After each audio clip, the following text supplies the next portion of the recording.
Hello and welcome back to Commander in General, where generally we talk about Commander. Today is honestly a different one for me. In the past, I've avoided doing the land dance with the devil in the pale moonlight, but you know what? This is a new era. We're going to space in Magic the Gathering for frick's sake. So I decided, you know what? Enough's enough, Satan. Let's Dougie. And with the release of our newest Jund Lands Matters commander, how could you not? Look, both of the face commanders from this set are just absolutely nuts power-wise. And hey, if you're leaning more towards that Kilo deck, I do not blame you. That's why I've already got a deck tech up for that deck as well, so go check it out. It's a blast. But that's not why we're here right now, is it? Today we're talking about Szarel, Genesis Shepherd. Szarel is a 5-mana, 2/5 flying insect druid in Jund, which is pretty typical for these style of lands decks. Thinking about decks from the past like Lord Windgrace. Their text box reads firstly that you may play lands from your graveyard. Can I just get a hard stop and a slow clap? They finally did it, everyone. This is a GD bona fide crucible of worlds in the command zone. And I say that not exactly knowing what the word bona fide means. That's how big of a deal this is. Szarel is a repeatable land recursion engine built right into your commander. No extra steps required. And there is still more text on this card, believe it or not. It says, whenever you sacrifice another non-token permanent during your turn, put a number of 1/1 counters equal to Szarel's power on up to one other target creature. Well, hot darn diggity, that also seems pretty darn good. This deck, my friends, is going to relentlessly cycle our lands round and round, accumulating as many triggers of as many sorts as humanly or alienly possible. We're gonna go ahead and slap every land in our deck down with the might of 1,000 supernovas, just so we can go ahead and sacrifice them all to the abyss for even more value. We're building towards a self-perpetuating, Jund-fueled engine of land-wrecking and counter-generating mayhem. But before we get into the pieces that we're going to use to construct this land-churning engine, let me remind you that if you like this video, please go down and hit that like button. It super helps a small channel like my own. And if this is your first of my videos, consider sticking around by hitting that subscribe button. I promise you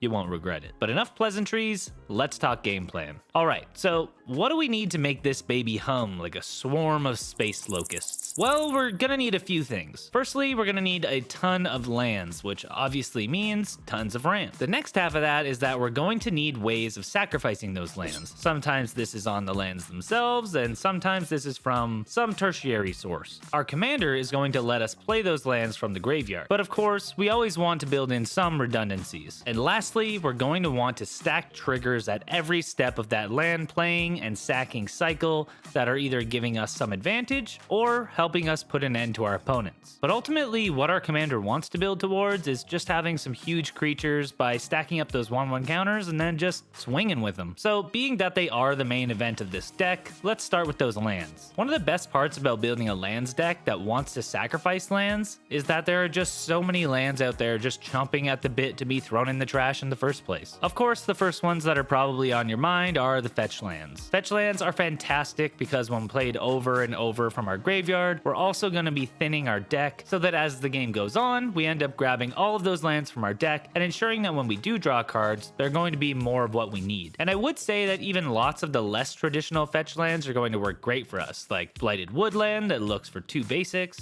Cabaretti Courtyard from New Capenna, Evolving Wilds, Terramorphic Expanse, Myriad Landscape, and Urza's Cave are all fantastic options to help thin out our deck. However, this does mean that we still want to be playing a fair amount of basic lands or else we'll have nothing to go search for. I also like in this deck Yavimaya, Cradle of Growth, and Urborg, Tomb of Yawgmoths, since they let our tutoring lands eventually just tap for mana. For some big mana in smaller bursts, lands like Crystal Vein, Lotus Field, and Lotus Veil can be sacrificed for multiple mana, which is very sweet. And when we can just play them again the next turn, who cares? If you're into some targeted land destruction, then cards like Field of Ruin, Dust Bowl, Strip Mine, and Wasteland can give you an absolutely devastating board presence, allowing you to get rid of your opponent's strongest lands or just systematically getting rid of all of them. And if you are into mass land destruction, Planetary Annihilation feels like the most fun/fair way to play it that they've printed in a long time. And mass land destruction in a precon, might I say, is outrageous. And last, a few really neat ones. Swarm Yard can let us regenerate our commander along with a couple of other insects we'll see in just a moment. And the brand new Eumidian Hatchery is so cool, starting off by tapping for black mana at the cost of 1 life, but can later on be sacrificed for a slew of 1/1 flying insects. And lastly, if you're trying to get real cheesy, Glacial Chasm is especially good here because we can always just sacrifice it so we don't have to pay the cost, and then just play it again. And it itself has an ability that lets you sacrifice lands, so while it is a pretty annoying card to play against, it is no doubt very powerful. So that's the crew on board. But you may ask, now how exactly are we going to sacrifice all these lands like they're wearing red Star Trek suits? Well, firstly,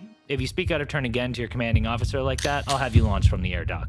However, it is a good question, so let's take a look at some of our options. Zuran Orb is hard not to play, being that it comes down for 0 and has no cost to activate. For 1 land, we can gain 2 life, which isn't a great deal normally, but when the cost is actually the thing that we're trying to do anyways, that 2 life is just the cherry on top. Cards like Crop Rotation, Entish Restoration, Orcish Lumberjack, Elvish Reclaimer, Harrow, and Squandered Resources could actually end up netting us more mana than we started with when you consider that we can still go and play that land that we just sacrificed. And lots of other options are going to keep our hands chock full of cards like Reprocess, which is a one-time spell where we can sack as many lands as we want to draw cards, Nahiri's Lithoforming, which works very similarly, but it says that we can actually play that many more lands this turn as well, which paired with a Crucible of World type effect like on our commander is insane value for us. We all know the notorious Korvold and the Gitrog monster, which are both just going to sit there silently drawing us cards as we do our little dance. Speaking of card draw, Terra Symbiosis is a great new card that's going to draw us cards whenever we put some counters on a creature. And Hearthhill the World Seed, being the secondary commander for this precon, obviously goes extremely well in this deck. After just 2 charge counters, it's going to let us sack a land to draw 2 whole cards, plus let us play that additional land. And after 8 counters, it becomes a 6/7 creature with flying,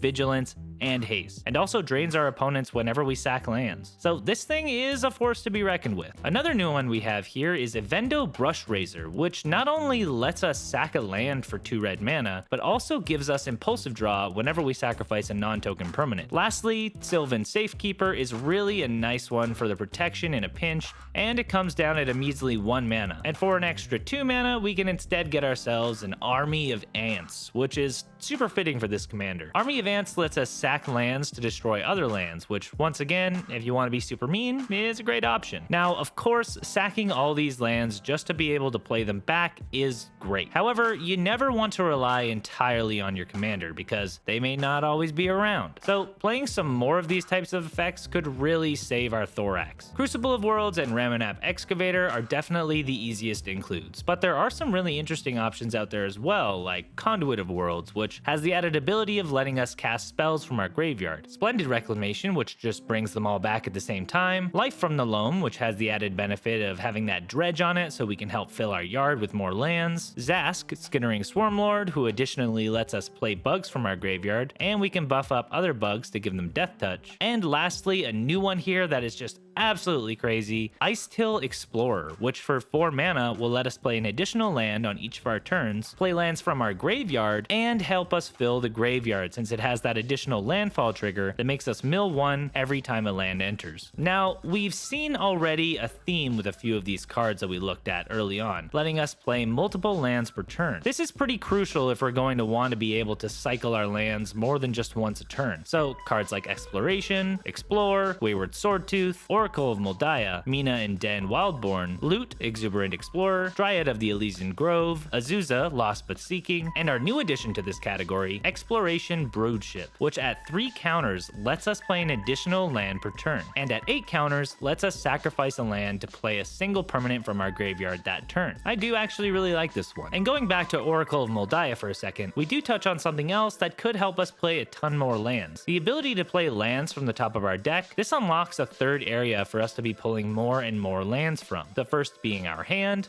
the second being our graveyard, and now with cards like Oracle, Traveling Chocobo, and Courser of Kruphix, our library as well. And on top of all that, we're still going to be playing another few ramp spells like Expedition Map and World Map that can let us get the exact land that we need at the time. Realms Uncharted is actually a really nice option as well, as it lets us tutor up to 4 lands and have an opponent decide which 2 we can keep. But as we already know, this is a fool's errand since we're going to be getting those lands back anyways. And lastly, Gladiolus, who can not only tutor us up a land, but also has a landfall trigger that buffs up to one of our creatures by 2 power and 2 toughness, and gives them trample to boot. This is not only going to be ridiculous for our commander's second ability, but this could stack up so quickly. It could honestly have you taking out an opponent on the spot. And this leads us into the last part of our engine pretty well, and that's the payoff. Okay, I've got all my lands, I've got all my ways of sacrificing them, and I've got a way to bring them back. Now what? I'll tell you now what. Now, the land dance truly begins. Landfall triggers, as we've already seen, are going to be our best friends, and they really run the gamut ability-wise. Cards like Lotus Cobra can let us get some extra mana, cards like Springheart Natuko, Rampaging Baloths, Scoot Swarm, and the brand new additions, Scouring Swarm and Baloth Prime, can be game winners, allowing us to overwhelm our opponents with inordinate amounts of beasts and bugs. Cards like Mossborn Hydra, Tifa Lockhart, and Scythecat Cub, paired with Evolution Sage, can instead of going wide, make some very tall creatures that can stomp our opponents out in a single swing. And should you need more swings, Morog Fury of Okum is a titan of combat, allowing us to get another combat every time there's a land played in our main phase, which is just filthy. Another way that we can play into this strategy is obviously the counter synergies that our commander is going to help us with. Cards like Roaring Watch, Ride the Shupuf, and Mazarek, Call Death Priest, are easy ways to make our commander or other creatures bigger. And amplifiers like the Ozolith, the Shattered Spire, the Earth Crystal, Branching Evolution, and the Kami of Whispered Hopes are really going to bump up not just our commander, but eventually everything on our board. And lastly, we can subvert combat entirely by pinging our opponents with cards like Iridescent Fine Lasher, Sabotender, Tanuk, Memorial Ensign, Spitfire Legak, Obnixilis the Fallen, and Valakut Exploration, which can also give us some impulsive draw. But there you go. Now you have all the pieces to throw a land dance of your very own. However, that does bring us to the end of this video. I will remind you again that if you did like this video, please go down there, hit that like button. It super helps a small channel like my own. Subscribe if you like this type of content and you want to see a little bit more. Share with your friends and all that. And also comment down below, which of these 2 decks are you building? What cards did I miss? Are you going a different direction entirely? I want to hear about it. And lastly here, if you do want to see a super clear breakdown of my deck, you can check out the Archidect link in the description down below. Thank you once again if you're still watching at this point. I appreciate you so much. This has been Commander in General, and I'll see you in the next one. Peace.